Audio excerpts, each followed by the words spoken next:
bread in a bag. Nice and easy and mess free. Fingers crossed, as long as the bag doesn't burst. So you need a strong bag, and I'm going to put that straight into my scales. And then we add in, so I have a mixture of bread flours. So we've got a wholemeal one here and some white here, but whatever you've got is fine. I'm doing half and half because the whole wholemeal makes it a bit chunky. Right, so measure those in and then add in your other flours, and then you want your yeast. So put a teaspoon of this in and some salt. So the salt helps the yeast to activate, so make sure you put that in. Okay, so you can lift that out, give it either a stir or a knockabout, and then add in, you want some lukewarm water, so not hot because it'll kill the yeast, and not cold because you want it to work with the yeast. So add in that, and then this is the tricky bit.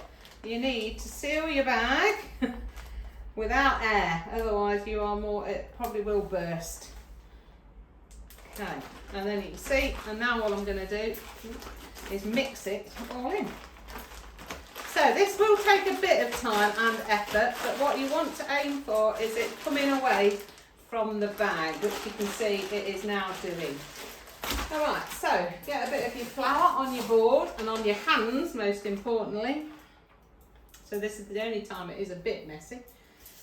And you want to pull it out, basically, and get your tray ready, because that's what we're going to put it in. Right, so you need to knead your bread now.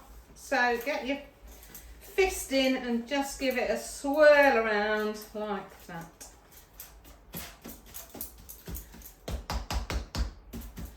And then pop it in there, and then to let it rise you need a bit of heat, so you can either pop it back in your bag or put a tea towel or something like that and put it on a radiator, or if you've just made some cup of tea soup, pop it on there. This will take, so leave it about 10-15 minutes until it's doubled in size, and then it's ready to pop in your oven for about half an hour on a high heat, or into your slow cooker and at least double. So I would say probably 2 hours in your slow cooker. Enjoy with your soup.